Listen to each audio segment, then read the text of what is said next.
Candidature du Théâtre de l'Estrade au prix Beauchot.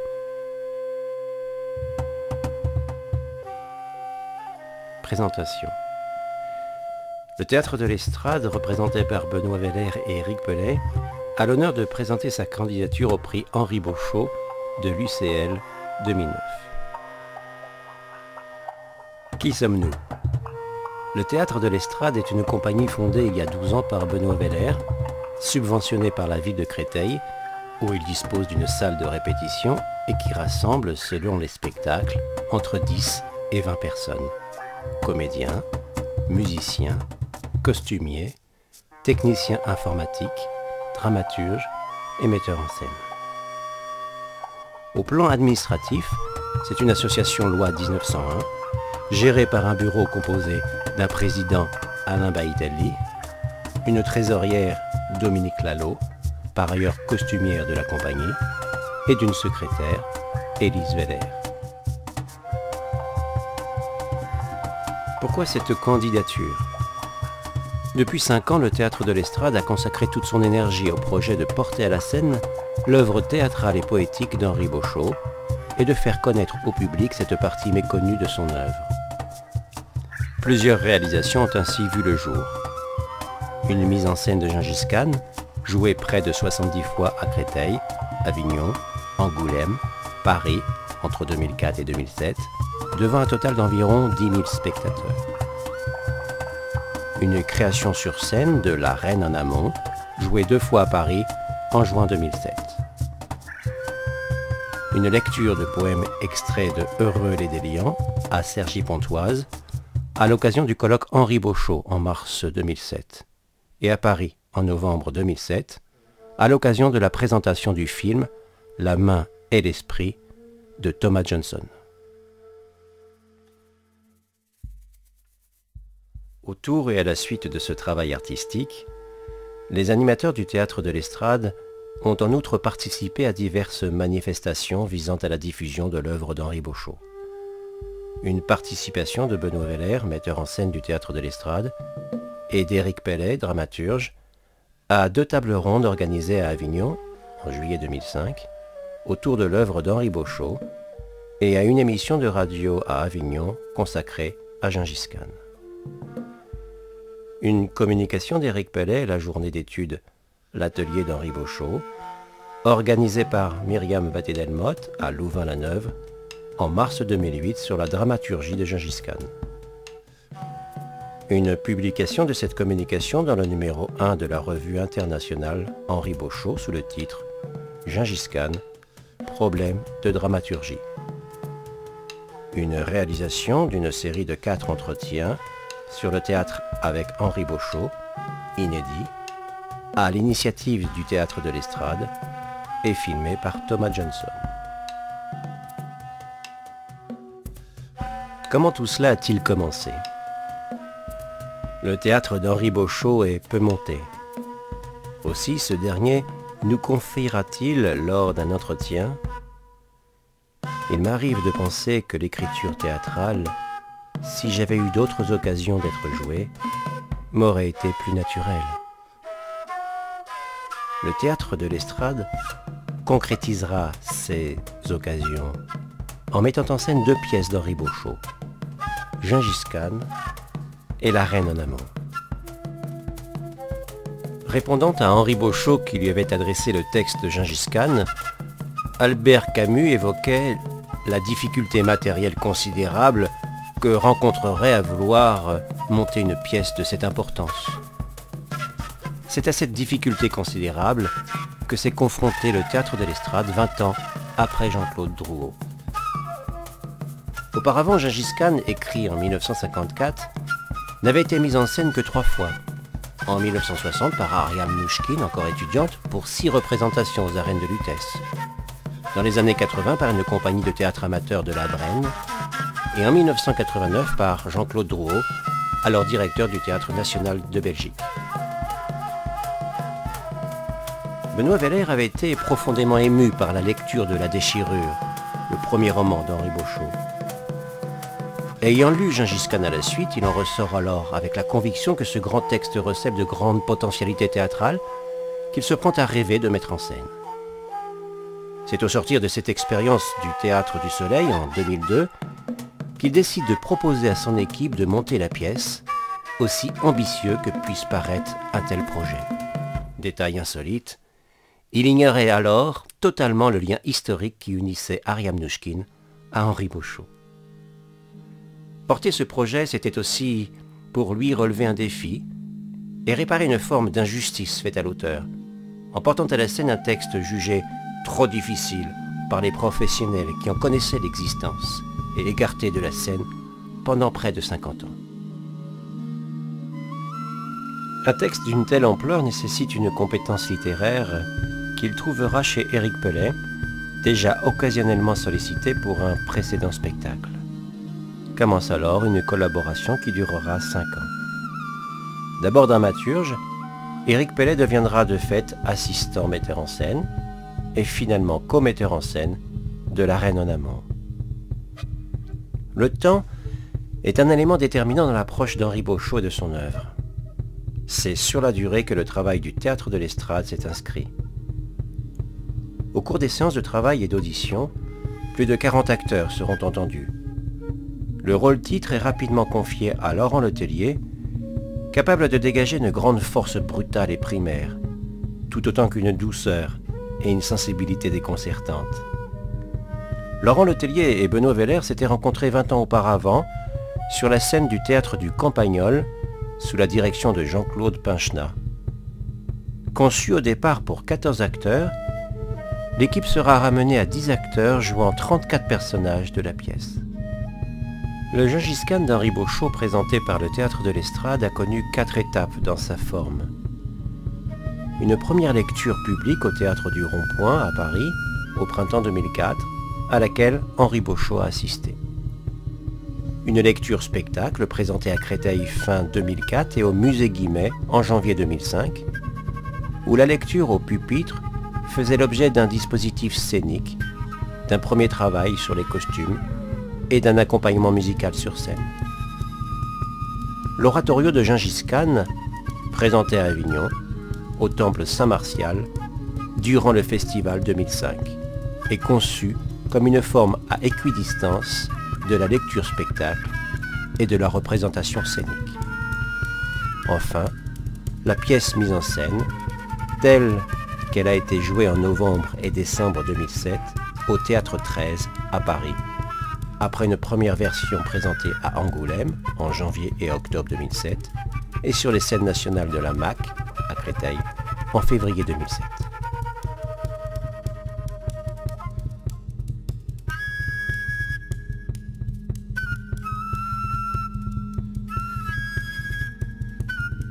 Gengis Khan au Musée Guimet. Le texte a d'abord fait l'objet d'un travail d'analyse et d'appropriation sous la conduite d'Éric Pellet. Après 4 représentations à Créteil, la lecture-spectacle est présentée à l'auditorium du Musée Guimet pour 2 séances. À la surprise du personnel du musée et de son directeur, M. Hubert Lahotte, la pièce fait salle comble pour 2 représentations réunissant plus de 600 personnes. Un dispositif épuré autour de 3 pupitres où se relaient 14 acteurs accompagnés par 2 musiciens permet de servir le texte devant un public conquis. Nancy Houston, présente, écrit à Henri Beauchot. C'est sublime. Je pense que la pièce a été magnifiquement servie par la lecture-spectacle du Musée Guimet. Il faudrait que ce spectacle soit filmé et programmé par Arte ou sur la 5e et monté dans toutes les écoles. Lettre à Henri Beauchot, 3 mars 2005. Avignon 2005. La réception enthousiaste du public au Musée Guimet débouche sur une proposition de programmation à Avignon dans le cadre du festival OFF 2005. Bien que la proposition arrive tardivement, l'équipe décide de tenter l'aventure avec une troupe un peu réduite, 10 acteurs, pour l'essentiel en fonds propres, à l'exception d'une subvention de 1 800 € attribuée par la ville de Créteil. En quelques semaines, Gengis Khan est monté dans sa version oratorio. sur fond d'images projetés, intégrant vidéo et calligraphie. Les passages joués par les acteurs alternent avec des passages en récitatif, pour lesquels on a gardé l'usage partiel des pupitres.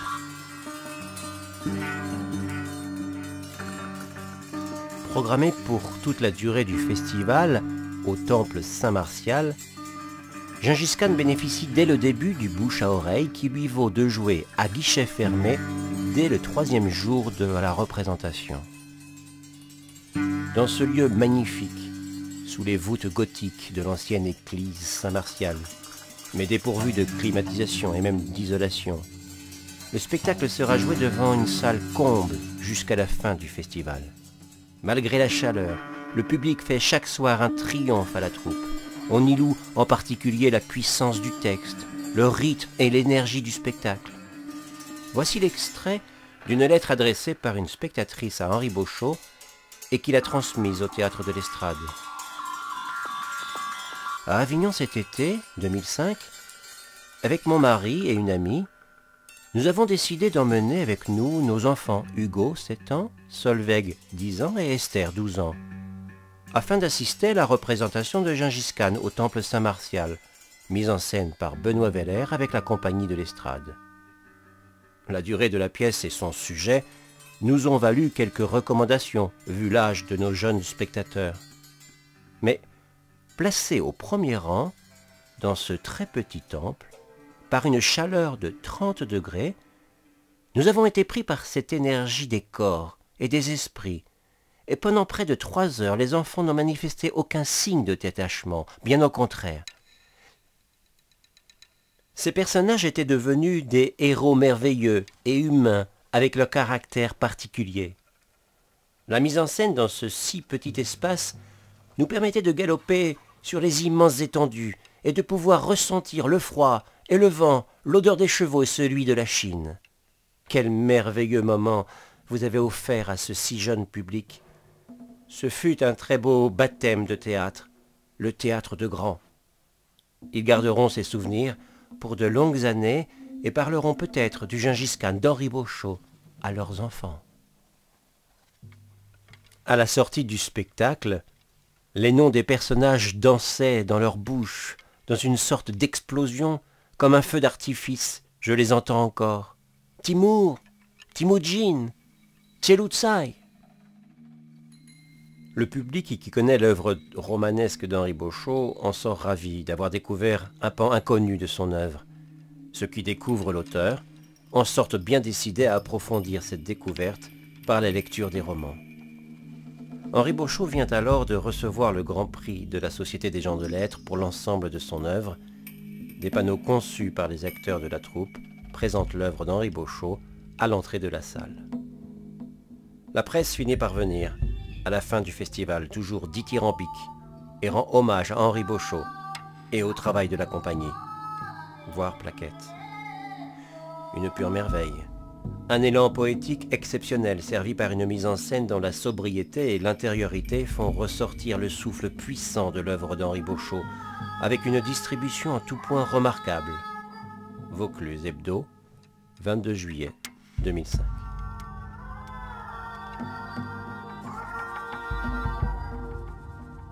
Gengis Khan au Théâtre 13. Voici ce qu'Henri Beauchot adressa à la compagnie lors de la première de Gengis Khan à Paris le 10 novembre 2007. Je pense beaucoup à vous ces derniers jours avant la première. Je sais que je ne puis rien pour vous aider, mais j'espère avec vous, et j'ai le trac. C'est une entreprise si ambitieuse. Gengis Khan a joué un tel rôle dans ma vie. Je vous admire de risquer tant de choses.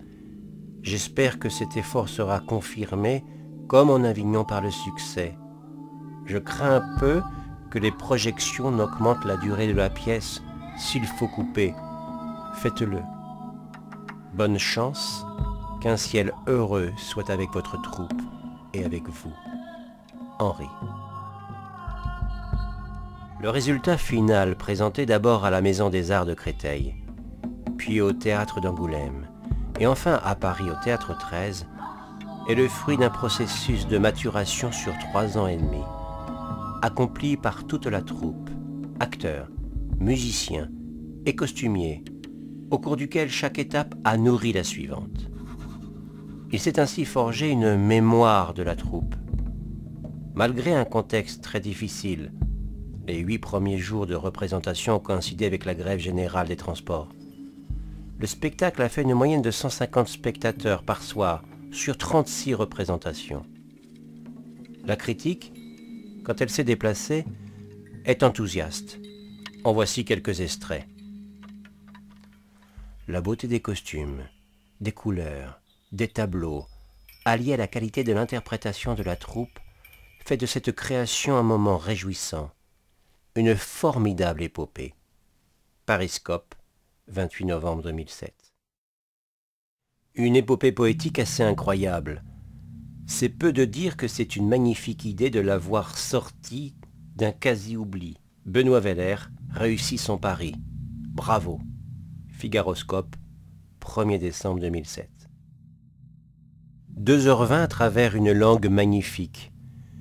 Une pièce formidable qui nous entraîne très loin, dans les steppes. On est un peu comme dans une caverne où un conteur nous emporte. Un spectacle en tout point magnifique. France Culture, 7 décembre 2007. Une épopée historique extraordinaire portée par une admirable langue poétique. Un remarquable travail. Froggy's Delight, novembre 2007. Gengis Khan, mise en scène par Benoît Weller, s'inscrit dans les plus puissantes créations de la saison. Sa victoire, c'est la beauté. L'épopée de Gengis Khan avait un poète. Elle vient de trouver, avec l'équipe du Théâtre de l'Estrade, des interprètes à sa mesure. Daniel Dumas, Théâtre, 30-11-2007. Voilà donc un spectacle beau, puissant, généreux, pédagogue sans être didactique, souvent trépidant, très rythmé, parfait pour réconcilier le public avec un genre théâtral tombé en désuétude. Les 3 coups. 3 décembre 2007. Une mise en scène subtile qui lie les arts pour servir la mélopée du texte. Rue du Théâtre, 29 novembre 2007. Une mise en scène fascinante. Les calligraphies des pays conquis s'affichent sur écran. Un orchestre souligne les pays traversés par des musicalités originales alliées à des chants mongols profonds.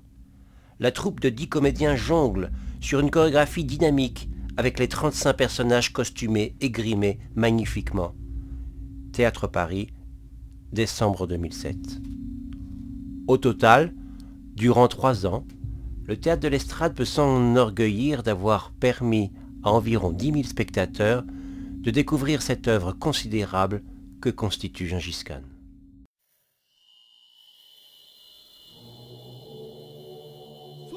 Création de la Reine en amont. Cependant, l'aventure du Théâtre de l'Estrade et du Théâtre d'Henri Beauchot ne s'est pas limitée à Gengis Khan. En effet, peu après Avignon, le 14 septembre 2005, Henri Beauchot écrivait à Benoît Weller. « Cher Benoît, vous avez donné une dimension nouvelle, renouvelée à Gengis Khan à une époque de ma vie où je n'espérais plus. J'aimerais que vous lisiez attentivement La Reine en amont. C'est une pièce que je ne pourrais revoir et terminer qu'avec l'aide d'un metteur en scène.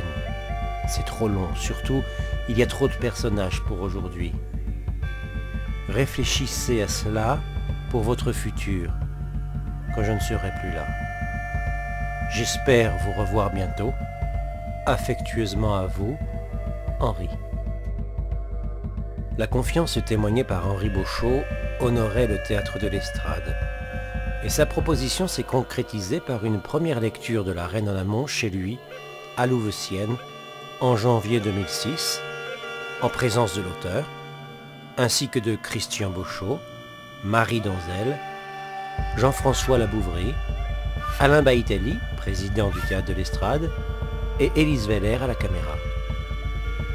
7 acteurs du Théâtre de l'Estrade ont lu au pupitre le texte qui avait fait, à la demande d'Henri Beauchot, l'objet de quelques coupes ponctuelles, toutes validées.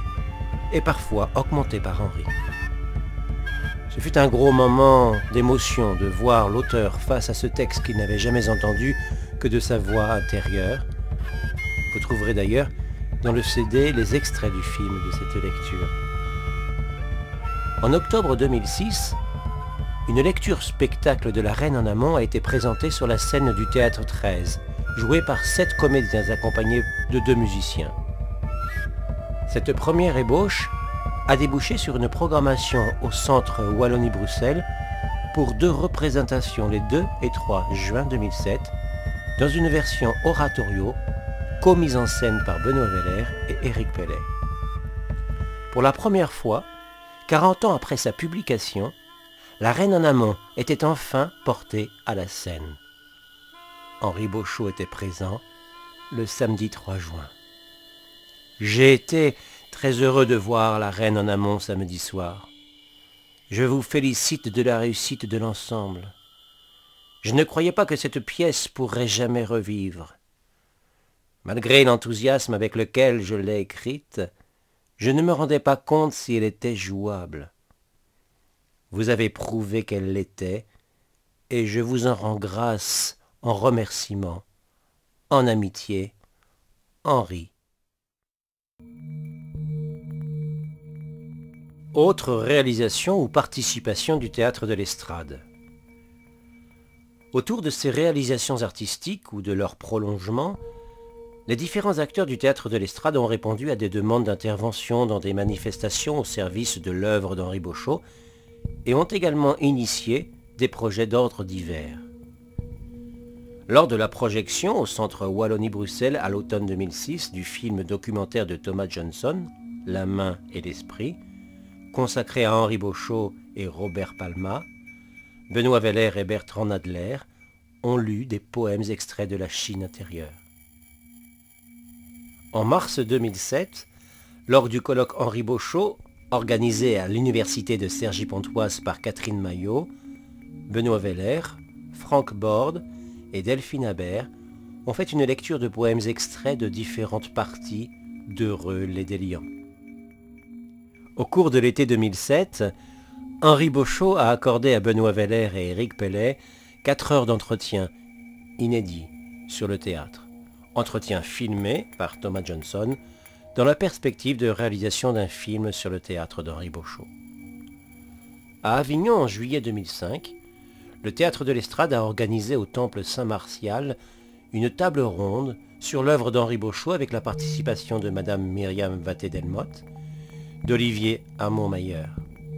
Par la suite, Éric Pellet était invité de radio à Avignon pour 1 heure d'émission consacrée à Gengis Khan.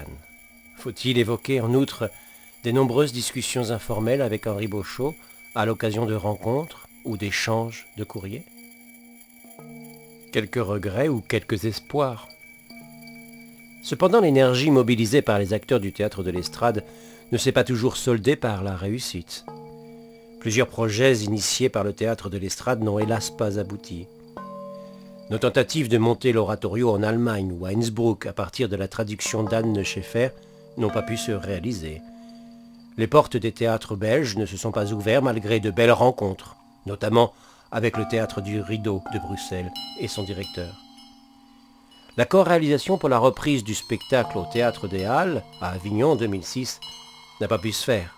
La tournée 2008-2009 a dû être annulée faute de concrétisation de plusieurs promesses d'achat dans un contexte de réduction des subventions qui a rendu les directeurs de salles plutôt frileux devant un spectacle de 2h15 rassemblant 15 personnages.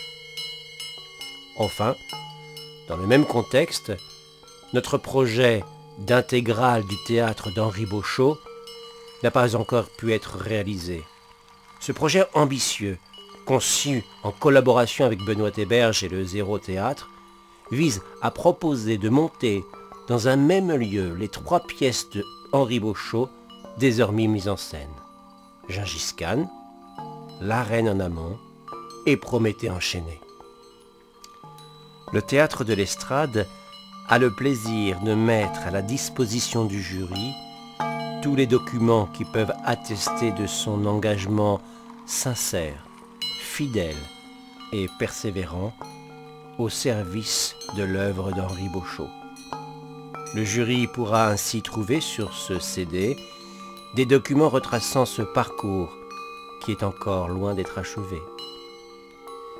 Notamment les plaquettes de présentation de Gengis Khan et du Théâtre de l'Estrade, la plaquette de présentation du spectacle par le Théâtre 13 avec une interview de Benoît Weller et d'Éric Pellet, des photos des différentes phases de spectacle Gengis Khan, des extraits vidéo du spectacle à Avignon, des extraits vidéo du spectacle au Théâtre 13, la revue de presse de Gengis Khan, la plaquette de présentation de La Reine en amont, des extraits de la lecture à Louveciennes, des extraits du spectacle La Reine en amont au Centre Wallonie-Bruxelles, des photos du spectacle, le texte de l'intervention d'Éric Pellet au colloque de Louvain, Gengis Khan, problème de dramaturgie.